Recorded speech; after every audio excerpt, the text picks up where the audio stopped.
Since I'll be the one spending the most time at home, the largest room here belongs to me. With those words, this woman began to explore our new house like it was hers. My anger reached its peak at her audacious behavior and remarks. Excuse me? Your room? And where exactly is that, if you insist? At my words, my sister-in-law turned beet red and lunged at me. My name is Sophia, a 32-year-old corporate worker. My husband, George, and I have been together since high school and have been married for 7 years. Perhaps because we've spent nearly half our lives together, our relationship is more like of an old married couple, compared to other married couples of our age. However, I can't think of anyone else to be with other than George. I even have a good relationship with my in-laws, and currently, we're living with them for various reasons. My father-in-law will be retiring in a few months, and my mother-in-law works part-time. We all share household chores, and we, of course, contribute to the household expenses. Everything was going relatively well, but then the devil showed up unexpectedly. One Sunday, we were enjoying a peaceful day weekend. Then, we heard the beeping sound of a truck backing up outside. Did someone order anything? We asked each other. My room is the one on the right on the second floor, so please start there. Oh, I just realized I don't have the key. Hey, open the door for me. Huh? This voice? No way. I shivered at the familiar voice. When we went to the front door, there was Charlotte, my sister-in-law, who we hadn't seen in years. Behind her were several movers holding cardboard boxes. Hold on, Charlotte, what do you think you're doing showing up out of the blue without even a call? And who are these guys? At my mother-in-law's words, Charlotte looked puzzled. What do you mean? I just quit my job and became unemployed, so I'm moving back home. It's my parents' house, so I don't have to tell you guys beforehand, haha. We were all speechless at Charlotte's gleeful response. Behind her, the confused mover stood. Don't mind them, just go ahead and move my stuff in, Charlotte said, and then she strutted into our house and up the stairs. Huh? My room's been turned into a storage room. Dang. Hey, move this stuff out now. The shrill voice of Charlotte yelling on the second floor made me ask, What should we do? My husband and my in-laws sighed deeply in response. Let's listen to her first and then try to get her out. Knowing her personality, she won't listen if we simply tell her to leave. My father-in-law, sighing deeply, seemed to age in an instant. We decided to stack Charlotte's belongings in the hallway for the time being and started discussing what to do. Charlotte's sulking face was just as annoying as I remembered. By the way, why is George and his wife here? Are you guys living with mom and dad because you're broke or something? Charlotte snorted, bringing back unpleasant memories for me. Charlotte is 2 years younger than me, but I've disliked this girl since she was in high school. That's because we both graduated from the same high school. Back in our student days, George's sister Charlotte approached me saying, "You're George's girlfriend, right? In that case, why don't you lend me some money since I'm your sister-in-law?"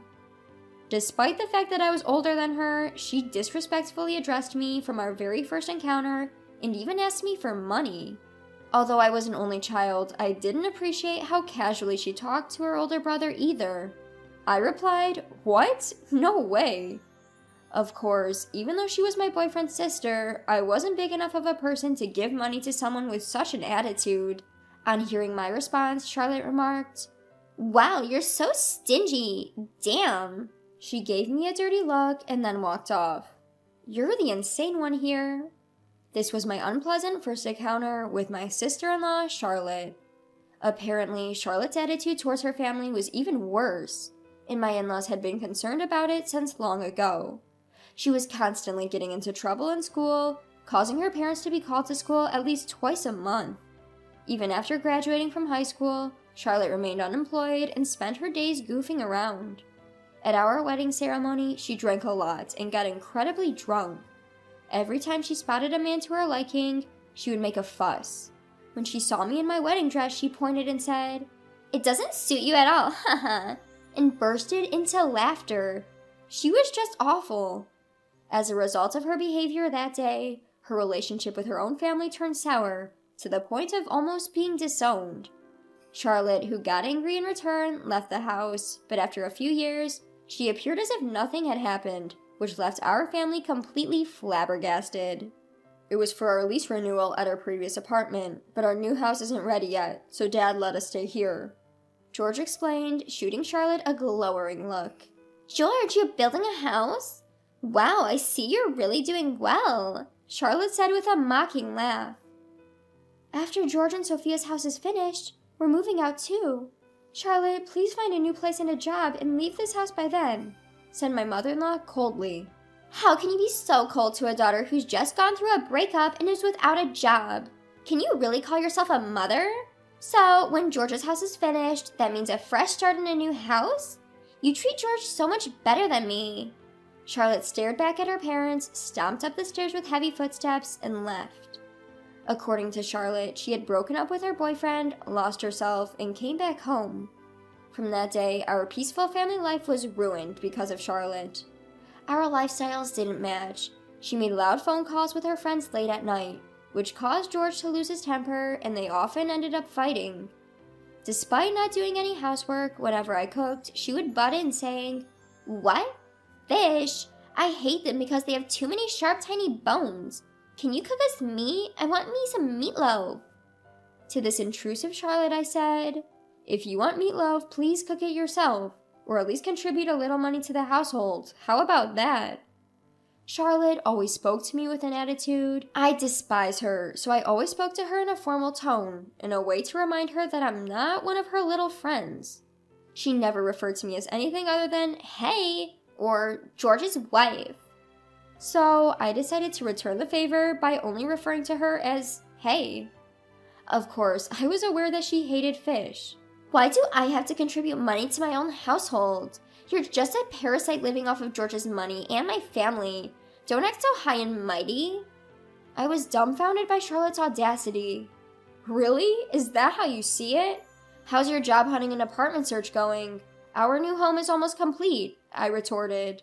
At my words, Charlotte's face turned red for a moment before she replied with an oddly cheerful, "Don't worry, I've thought it all through," and looked at me with a self-satisfied smirk. During such a heated exchange, my mother-in-law, Susan, appeared concerned and said, "Sophia, dear, I'm really sorry if Charlotte is bothering you. Are you okay?" Everyone was feeling worn out dealing with Charlotte, who barely listened to anyone. "I'm fine, Susan, but you should also take it easy. It seems like Charlotte has misunderstood something. Is everything all right?" At my words, Susan let out a deep sigh. "Even when her father and I try to talk to her, she just locks herself in her room and tells us to stop nagging. I wonder if she'd come out if we set off a bug bomb," Susan joked, making me laugh. Days passed and our dream home was finally complete. George and I worked tirelessly, managing to accumulate a significant down payment. The kitchen was filled with my personal touches, and the bathroom was designed to be a sanctuary for my bath-loving husband. It was our dream home. As we were unpacking and enjoying ourselves, the doorbell rang.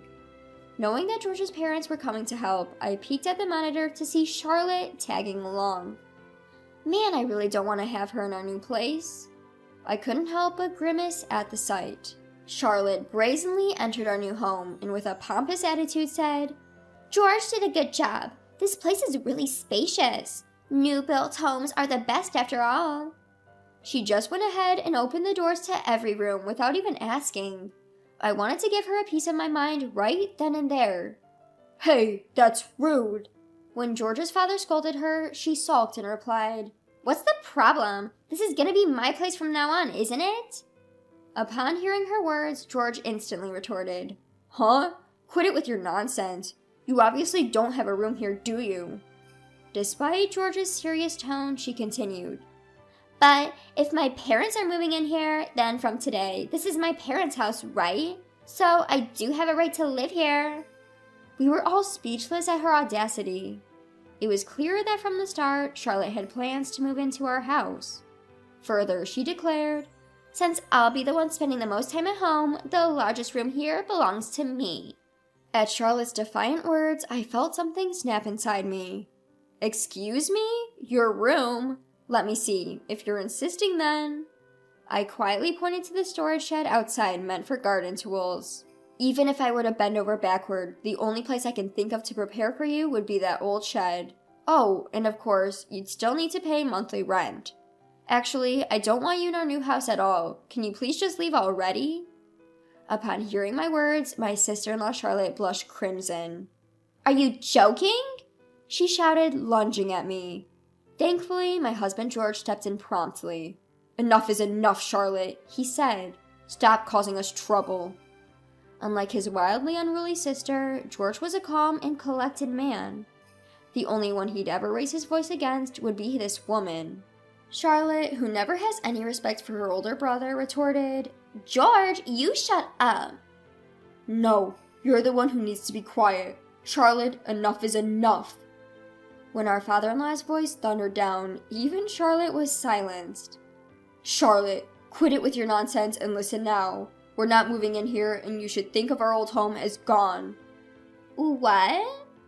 I had to suppress a laugh as I looked at Charlotte, whose expression was like a deer caught in headlights. From the beginning, Charlotte seemed to believe that George and I, along with her parents, would continue to live together in our new home. But that was not the case.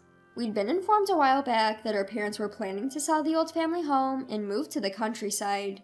The reason was simple. We're just tired of being bothered by Charlotte all the time. We want to enjoy our retirement in peace. Apparently, our mother-in-law had said those words in frustration. Charlotte had left their old home saying, I never want to see this house again. I don't consider you guys as parents to me. Get out of my sight already. My in-laws were worn down from living with her. Short-tempered Charlotte had been causing problems all along, some even leading to lawsuits. Her parents had been paying out settlements for her, yet Charlotte showed no signs of remorse. The reason our mother-in-law had started working part-time was to make these payments. The sum they had to bear due to Charlotte was substantial. George and I had been supporting them as much as we could, finally managing to lead a peaceful life these past few years. Despite all that, Charlotte, who seemed to have forgotten all she'd done, was ungrateful for her parents and would only rely on them when it suited her. I was beyond frustrated with her. Then I'll live in your new house with you guys, or else I'll be homeless. Charlotte finally showed signs of panic when she learned the truth. Enough already, Charlotte. It's a definite no. We tried to talk to you so many times, but you never listened. Did you think we would forgive you for everything just because we're your parents? We're humans too. We have feelings. And remember, you were the one who said, you guys aren't my parents. Get out of my sight already. Our mother-in-law spoke out coldly to Charlotte, who wore an expression we'd never seen before. Seeing Charlotte crumble, George and I exchanged a knowing look. Dad, it's not because of a heartbreak or losing her job that she came back in the first place. Sophia and I know everything. At George's words, Charlotte paled. In truth, Charlotte dated her colleague who was married. She knew he was married but still didn't end their affair, and finally his wife found out about it. The affair got out at work, and both Charlotte and her lover got fired. They're divorced now, but your lover's wife was my friend. The other day, I saw her after a long time, but she had lost so much weight that I almost didn't recognize her. Had fun being a homewrecker? You know, there's a special place for hell for people like you. I felt like I was about to cry. I had discussed this with my husband, but we hadn't talked to my in-laws yet. We didn't want to upset them. No, it's not like that. I fell in love with him, so I couldn't help it. I watched my sister-in-law spout out the same excuses that cheaters usually use with a cold gaze. I glanced at my in-laws and they looked furious. They dragged my sister-in-law back to their place. Later on, I heard from my in-laws that my sister-in-law had started doing housework out of desperation to move in with them to their new place. But that didn't change how my in-laws felt. Hurry up and pack your things. Get out of here, my father-in-law kept saying like a mantra. Why? I've been trying hard with the housework. I've been doing the laundry and vacuuming the house. What more do you want? She ended up lashing out in the end. There's no more or less to it. What you're doing is what's expected. It's called taking care of yourself. Did you think you'd be praised for that? You're a grown adult. My mother-in-law shot back, and my sister-in-law blushed in embarrassment. To add insult to injury, you know, I've already written my will. All the inheritance will go to George. There isn't much left because of you. You've been written out of the will. It's up to the court, but it will likely go through," my father-in-law announced, and my sister-in-law's eyes widened in surprise. Sometime later, my in-laws' moving day arrived, timed with my father-in-law's retirement. My sister-in-law had pared down her belongings to just a single suitcase. According to my mother-in-law, she had sold most of her things for money. As we saw my in-laws off, we turned to head back to our car, but my sister-in-law followed us for some reason. "What is it?" I asked, puzzled. "I have nowhere to go. Hey, bro and sis, please. I want to live in your house too. I'll take the small room," she pleaded, but more than anything, hearing her call me sis sent chills down my spine. I glanced at George, and he seemed to feel the same way. "Hell no! Live with you? Not even in your wildest dreams would I allow that. By now, we're leaving," he told her off bluntly, and we got in the car and drove off. A few days later, while we were enjoying a peaceful day off, our doorbell rang. When we saw the person standing at our door, we both let out a sigh. "Hey no, stop bothering us. Do you want us to call the cops on you?" When I opened the door, my sister-in-law was there, prostrating herself in front of me. Amid her seemingly futile performance, she pleaded, "Please let me stay here. I've been living in hotel rooms and doing odd jobs occasionally, but I don't want to live like this anymore." My husband and I were flabbergasted at her self-inflicted misery. "I don't care. We're no longer related to you anyway." But as I tried to shut the door, she grabbed hold of it. "At least give me some money. I maxed out my credit cards thinking my parents would cover it for me again this month. And I have to pay my alimony, right? If my lover's wife was really your friend, ask your friend to lower the amount for me." We didn't want to talk to her at all, but her brazen selfishness was too much. I snapped. "Don't mess with me. I've never seen such a lowlife like you before. I don't want to see your face again, so stay away from me." My sister-in-law wouldn't leave, but her face suddenly paled. She noticed our dogs barking from inside our house. "Wait, you have a dog?" she asked. "We adopted one of 3 puppies that my parents' dog gave birth to. Want to see it?" As soon as I said this, she freaked out. "What? No way. I can't stand dogs. You must be crazy to live with a dog. I'd rather not be part of this house." She stormed off, spewing her anger. The truth is, my sister-in-law has a strong dislike for dogs. According to George, she was traumatized by a large dog that playfully chased her when she was a child and has hated even the sight of dogs ever since. "Thanks for chasing off that chick, Marin," I said, petting our toy poodle. We haven't seen my sister-in-law since then, but a friend told me that she saw her walking in ragged clothes in a distant town. She probably isn't living well, but that's none of my business. I hope she struggles. George and I are enjoying a peaceful life in our new home. George's parents also seem to be enjoying their country life, occasionally video calling us and visiting. They were able to keep their address from my sister-in-law, so she hasn't pulled up to their place so far. Both of them look healthier and happier, as if they lost a burden.